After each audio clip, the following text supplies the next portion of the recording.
बिस्मिल्लाहिर्रहमानिर्रहीम। अस्सलामुअलैकुम प्यारे दोस्तों, आज की इस वीडियो में हम आपको सूद खाने वाले का अंजाम बताने वाले हैं कि किस तरह से सूद खाने वाले को अल्लाह ताला अपना अजाब का मज़ा चखाता है। वीडियो को शुरू करने से पहले आप सभी हज़रात से गुजारिश है कि वीडियो को पूरा मुकम्मल देखने के बाद अपने कुछ करीबी दोस्तों या रिश्तेदारों को शेयर ज़रूर कर दें। तो चलिए शुरू करते हैं। बहुत ज़माने पहले की बात है, जब हिंदुस्तान पाकिस्तान एक ही था। पंजाब के एक पुराने गांव में अशरफ दादा का घराना आबाद था। अशरफ दादा उस खानदान के बुजुर्ग थे और देखा जाए तो पड़ोस के सभी घरों में वे सबसे ज़्यादा बुजुर्ग थे। हर कोई उनकी बहुत इज्जत करता था। अशरफ दादा को उनके पोते और पोतियों को देखा देखी मोहल्ले के सभी बच्चे उन्हीं अशरफ दादा के नाम से पुकारते थे। जहां पर उनका घर था उसके आसपास में तकरीबन 20-25 मकान थे। उनके सामने खेत थे। उन खेतों के पास में 3-4 पेड़ थे। क्योंकि ये पेड़ आपस में ही थे, इसलिए उनका साया बहुत घना और सुकून भरा था। बस सुबह होते ही अशरफ दादा उन्हीं पेड़ों के नीचे चारपाई बिछा लिया करते थे और दिन भर उसी चारपाई पर बैठकर हुक्का पीते रहते थे। दोपहर के वक्त उनकी बहुएं वहीं पर उनके लिए खाना ले आती। मगरिब की नमाज के बाद उनके पोते घर की तरफ ले जाते। दादा के 4 बेटे थे। 2 की शादियां उनकी बेगम ने अपने हाथों से की थी। फिर उनकी नेक बेगम का इंतकाल हो गया और बाकी दोनों बेटों की शादियां उनकी दोनों बहुओं ने देखभाल के साथ करवाई थी।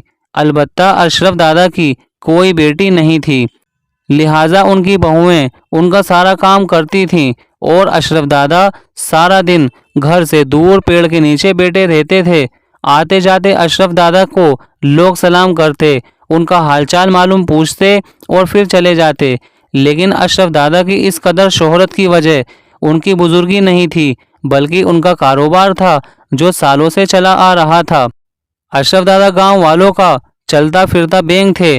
किसी को कोई ज़रूरत आन पड़ती या कोई संगीन बीमारी आन पड़ती या किसी की बेटी या बेटे की शादी आन पड़ती, किसी को किसी तरह की कोई परेशानी होती, वे हर काम जिसमें गांव वालों को पैसे की ज़रूरत होती तो वे बेझिझक अशरफ दादा से कर्ज ले लिया करते और अशरफ दादा उनको फ़ौरन कर्ज दे दिया करते। बल्कि अशरफ दादा उनसे बहुत मोहब्बत से पेश आते, भला पेश भी क्यों ना आते। अक्सर दादा उस कर्ज के बदले अपनी मर्जी से सूद लगाते और यही कारोबार वे सालों से करते हुए आ रहे थे। उनकी खटिया पर रखे हुए तकिए के नीचे उधार की रकम, खाते की सूद की तफसीलियात का एक रजिस्टर रखा हुआ था, जिसे वे एक पल के लिए भी खुद से अलग नहीं होने देते थे। अगर कभी बारिश होने लगती तो अपने पोतियों को इस कदर शोर मचाकर बुलाते जैसे कोई तूफान आ गया। इस शोर शराबे का बस इतना ही मकसद होता था, उनका रजिस्टर गीला ना हो जाए। दादा अपनी रकम सूद समेत वापस लेने में खूब होशियार थे। उन्हें ये कारोबार करते हुए 40 साल से भी ज़्यादा का समय हो गया था। कभी भी कोई उनसे रकम लेकर भाग नहीं पाया था। अशरफ दादा के उसी लालच और हवस में उनकी ज़िंदगी के दिन गुजर रहे थे। एक दिन गांव के स्कूल के मास्टर का अशरफ दादा के सामने गुजर हुआ। मास्टर साहब सलाम करते हुए रुक गए। दादा ने मास्टर साहब को बुलाया और कुर्सी पर बैठने को कहा, साथ में उनकी तरफ हुक्का भी कर दिया। मास्टर साहब बोले, मैं जुम्मे की नमाज पढ़कर आ रहा हूँ, सोचा कि आपसे मुलाकात करता हूँ। आपने तो कभी गलती से भी मस्जिद का रुख नहीं किया। दादा साहब ये सुनकर बोले, मास्टर साहब, मुझे काम से फुर्सत नहीं मिलती। कभी किसी की रकम देनी होती है, कभी किसी से रकम लेनी होती है, कभी किसी का हिसाब लिखना पड़ता है। नमाज के लिए मेरे पास वक्त कहाँ है। ये सुनकर तो जैसे मास्टर साहब को आग लग गई हो। कहने लगे, दादा, सूद खाना हराम है। अगर बिना सूद के लोगों की मदद करना चाहें, उधार ही सही और मुद्दत पर वापस लेने, तो आपका सवाब भी मिलेगा और लोगों की भी मदद हो जाएगी। लेकिन दादा को कहाँ नेकी की बात सुननी थी। दादा बोले, मियाँ, कहाँ पर हराम है। किसी को अगर वक्त पर उनकी रकम मुहैया करते हैं तो इसमें क्या हराम है। वैसे भी आजकल कौन किसी को उधार रकम देता है। लेकिन मैं कभी किसी को इनकार नहीं करता और अगर मैं उसके बदले में कुछ पैसे वसूल करता हूँ तो वह मेरी मेहनत है, ना कि हराम। दादा को आज तक भी कोई अल्लाह का खौफ याद नहीं आया। लेकिन मैं किसी को इनकार नहीं करता, और अगर मैं उसके बदले में कुछ पैसे वसूल करता हूँ तो वह मेरी मेहनत है, ना कि हराम। दादा को आज तक कभी कोई अल्लाह का खौफ याद नहीं दिला सका, तो भला मास्टर जी की कहाँ चलने वाली थी। मास्टर जी कुछ देर गुस्से में दादा के पास बैठे रहे, फिर कुछ देर के बाद दादा से रुखसत चाही। अगले रोज उनकी बड़ी बहू उनके लिए खाना लेकर आई, तो कहने लगी कि अब्बा जी, आज गांव के मास्टर साहब की बीवी आई हुई थी, आपके लिए कुछ पैगाम देकर गई है। दादा ने झट से पूछा, क्या कहती है? तो वे बहू ने बताया कि वे कहकर गई थी कि सूद लेना गुनाह है, अगर दादा हमें बगैर सूद के कुछ रकम उधार दे दें। ईद के बाद मेरी 2 बेटियों की शादी है, बकरा ईद के बाद तक वह रकम लौटा दूंगी। दादा को ये सुनकर बहुत गुस्सा आया और बड़बड़ाने लगे, हमारे पास कोई मुफ्त के पैसे नहीं जो जिसे चाहे दे दें। कल मास्टर साहब भी मेरे पास आए थे, मेरी बात सुनो और उनसे कहो जो तरीका है उसी तरीके से उधार की रकम दूंगा। ये साबान का आखिरी दिन था, फिर रमज़ान का महीना शुरू हो गया। अशरफ दादा रोज़ा भी नहीं रखते, अलबत्ता इफ्तार करने में उनका कोई जवाब ना था।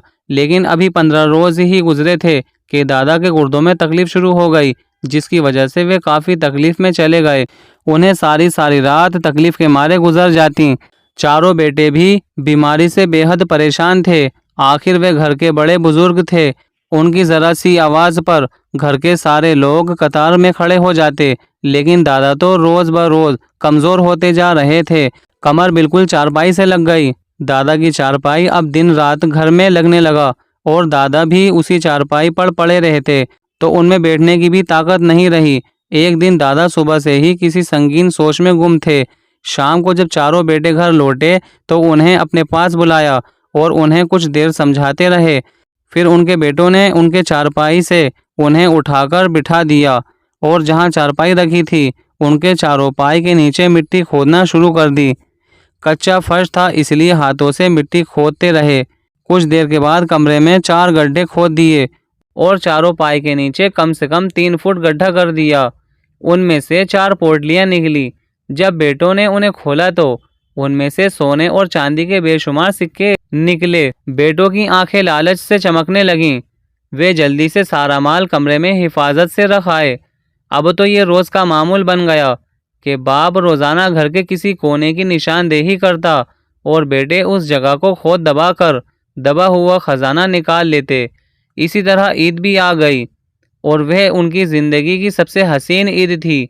चारों बेटे की तो जिंदगी चमक गई, लेकिन ईद के 2-4 दिन के बाद अचानक दादा की तबीयत खराब होने लगी और अब तो उनसे बोला भी नहीं जा रहा था। उनकी जैसे आंखों में ही जान अटक गई। बेटों से कुछ कहना चाहते थे लेकिन कुछ नहीं कह पा रहे थे।